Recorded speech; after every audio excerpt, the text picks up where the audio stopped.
और आज हम बात करते हैं कि भारत में रह के हिंदू संप्रदाय कितना मजबूत है और मुस्लिम संप्रदाय इतना कमजोर कैसे बने, जो भारत में ही रह के हिंदुओं के साथ इतना बुरा हो रहा है।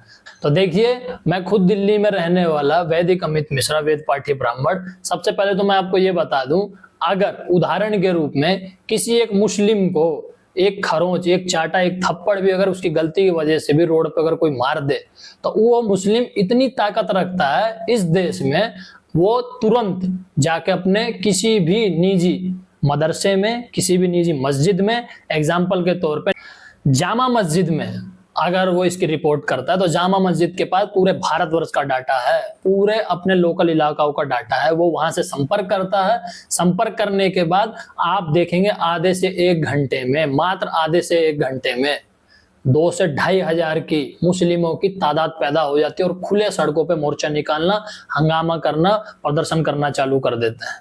और हिंदू भाई हमारे यही सोचते रहते हैं कि इतनी से तो बात नहीं थी, इतने लोग इकट्ठा कहां से हो गए। इसको बोलते हैं यूनिटी, इसको बोलते हैं पावर, इसको बोलते हैं एकता, धर्म के प्रति, मजहब के प्रति। हमारे यहाँ अगर ऐसा केस देखने को मिले, किसी हिंदू भाई के साथ अगर दंगा हो जाता है, अगर हम लोग इसके ऊपर आवाज भी उठाने के लिए सोचे, तो अगर हम जिससे उम्मीद रखते हैं उन पार्टियों के पास जाके, ऐसे धर्म रक्षक जो ज्ञान देते हैं सोशल मीडिया के द्वारा, जो बड़ी बड़ी संस्थाएं बना के बैठे हुए, मैं किसी का नाम नहीं लूंगा, समझदार के लिए इशारा काफी, उनके पास जाकर आप शिकायत भी अगर जाके आप वहां पे अपने गुहार भी लगाते हैं कि मेरे साथ ऐसा हुआ है, तो आपसे सबसे पहले वो एक ही प्रश्न करेगा कि क्या मीडिया है, क्या वहां पे लोग ज्यादा हैं, तो हम चलेंगे, नहीं तो आप जाके पुलिस स्टेशन में रिपोर्ट करो, हम इसमें क्या कर सकते हैं। इतने मजबूत और इतने धर्म के प्रति एक्टिव है हमारे हिंदू भाई साहब। हमें तो मजा आ रहा है अपनी भाषाओं बचाने में, हमें तो मजा आ रहा है अपनी जाति बचाने में। हम तो एकजुट होकर अपने धर्म के लिए लड़ ही नहीं पा रहे हैं। महाराष्ट्र जैसे सिटियों में आप जाओ, मुंबई जैसे सिटियों में तरह तरह के रुझान आ रहे हैं, गरीबों के ऊपर, होमगार्ड के ऊपर, छोटे छोटे दफ्तरों में काम करने वाले, रोड सड़कों पे ठेला लगाने वालों के साथ दुर्व्यवहार करके पूछा जाता है, आपको मराठी आती है? नहीं आती। उनको मारा जा रहा है, प्रताड़ित किया जा रहा है, प्रदेश छोड़ने के लिए मजबूर किया जा रहा है। और हम कह रहे हैं कि पहलगाम में, कश्मीर में बहुत बुरा हुआ। बुरा नहीं हुआ, बहुत अच्छा हुआ, और आने वाले समय में भी ऐसे ही अच्छा होता रहेगा, और उसका भुगतान के भागी हम, आप, क्योंकि हमें सिर्फ भाषा से मतलब है और अपनी जाति से मतलब है।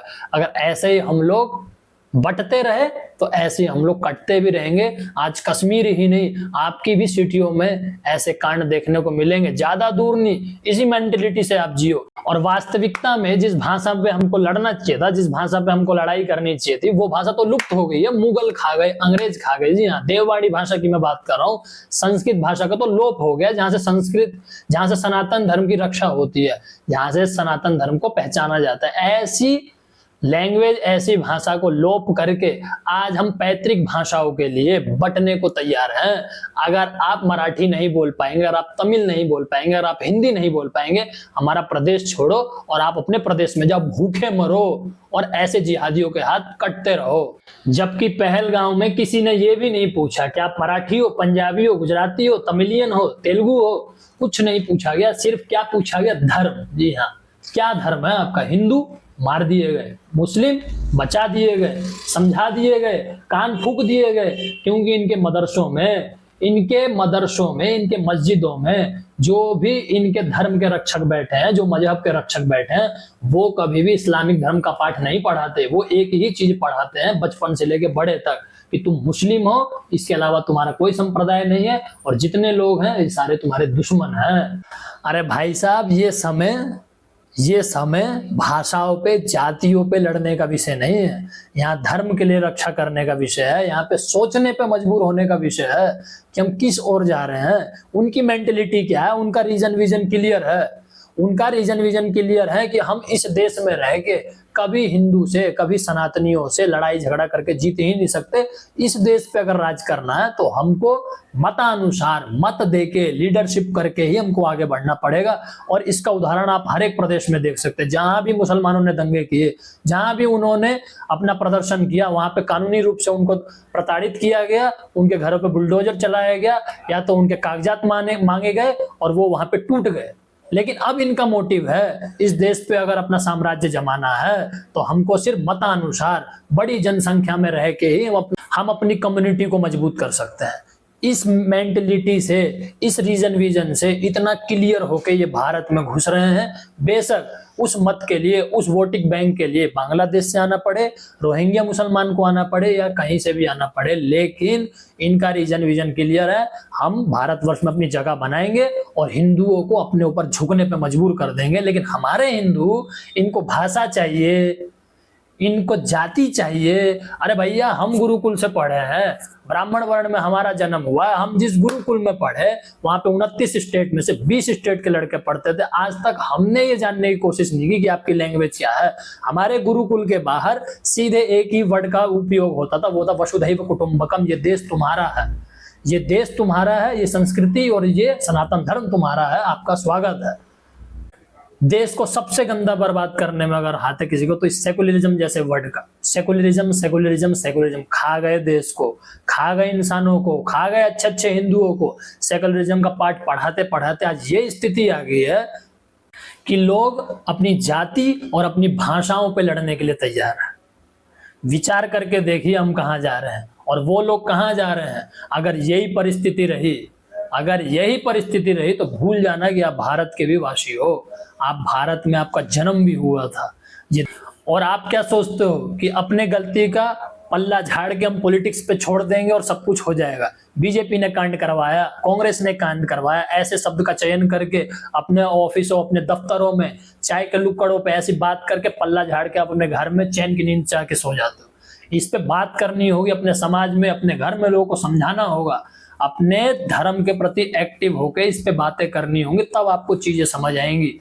अब आप विचार करके मुस्कुरा के और एक जाहिल सा प्रश्न उठाओगे अपने ऑफिस में, अपने दफ्तर में, चाय के लुक्कड़ में या किसी भी कार्य क्षेत्र में जहां आप एक्टिव रहते हो, आप सीधे कहोगे भैया हमें कश्मीर नहीं जाना है, कश्मीर में खतरा है। कश्मीर में खतरा नहीं है, आपके घर में भी खतरा हो जाएगा। आज आप कश्मीर जाने से डरोगे, आज आप कश्मीर जाने से डरोगे, कल आप पंजाब जाने से भी डरोगे, चंडीगढ़ जाने से भी, दिल्ली जाने से भी, यूपी जाने से भी, बिहार जाने से भी। लास्ट में एक ही नौबत आएगी, आप अपने ऑफिस नहीं जा पाओगे, अपने दफ्तर नहीं जा पाओगे, लास्ट में देश छोड़ोगे, घर में रहना भी आपका मुश्किल हो जाएगा। इस मेंटेलिटी से अगर सब लोग चले, बेशक हम हो, बेशक आप हो, सबको जागरूक होके अपने धर्म के प्रति लड़ाई करनी होगी।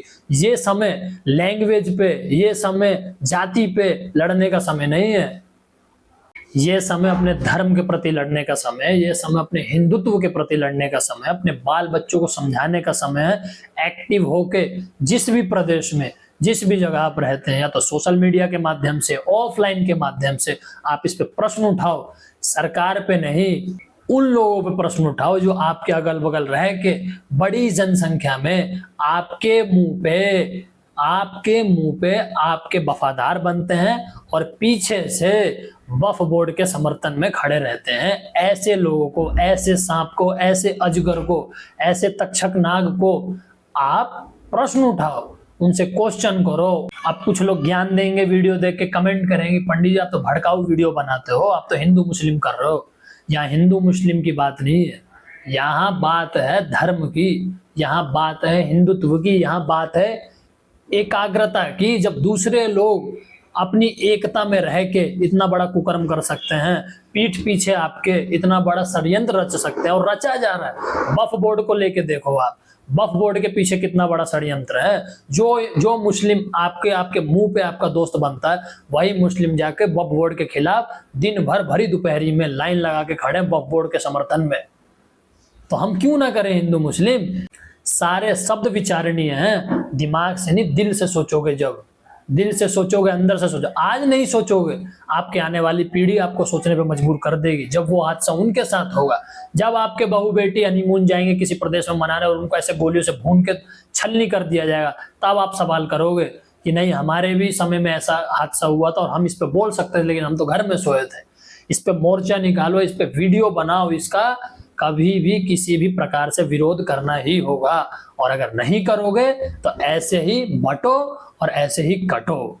मेरे पास इस विषय पे बहुत शब्द है, बहुत नाराजगी है। हम भैया ऐसे ही हैं और हम ऐसी ही वीडियो बनाएंगे। आप बेशक चैनल पे स्ट्राइक मारो या चैनल पे रिपोर्ट मारो, हमको उससे लेना देना नहीं है। पिछली वीडियो पे भी आपने बहुत रिपोर्ट मारी है, बहुत स्ट्राइक मारे, हमको उसका कोई भी लोभ नहीं है। और अगर आप एक सच्चे सनातनी नहीं हो, सच्चे हिंदू नहीं हो, सेकुलरिज्म का पाठ पढ़ के अपना जीवन यापन करना चाहते हो, करो। वेद भगवान आपका कल्याण करे, विनाश ही होगा, अन्यथा कुछ नहीं होगा। धर्म के प्रति जो नहीं खड़े होते, धर्म के प्रति जो नहीं बात करते, जो नहीं सोच सकते, उनका भविष्य विनाश की ओर ही जाता है। इस टॉपिक पे सबको बात करनी होगी, सबको सोचना होगा और सबको एक्टिव होके, एकजुट होके, एकाग्र होके अपने सनातनियों को इकट्ठा करके इसके लिए मोर्चा प्रदर्शन करना पड़े।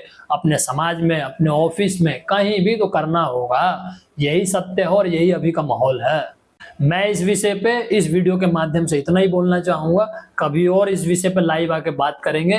किन किन लोगों को ये वीडियो पसंद आई है, क्या आप लोगों का मत है, वीडियो को ज्यादा से ज्यादा शेयर कीजिए, जितना हो सके भर भर के शेयर कीजिए और लोगों को समझाइए। अपने समाज में, अपने स्कूल में, अपने कॉलेज में, जहां भी आप काम करते हैं, सनातन का ज्ञान दीजिए, हिंदुत्व का ज्ञान दीजिए। जाति का ज्ञान मत दीजिए, भाषा का ज्ञान मत दीजिए। भाषा से कोई भी व्यक्ति नहीं पहचाना जाता। आप जिस देश में हैं, आप अपनी पैतृक भाषा से भी इस देश में अपना जीवन यापन कर सकते हैं। जरूरी नहीं है आपको मराठी नहीं आएगी तो आप उत्तर प्रदेश के नागरिक नहीं बन सकते। आप भारतीय हो और आपको भारतीय ही रहना है। आज वीडियो यहीं समाप्त करते हैं। पुनः एक नए विषय के साथ आप लोगों को मिलेंगे। हर हर महादेव, जय श्री कृष्णा।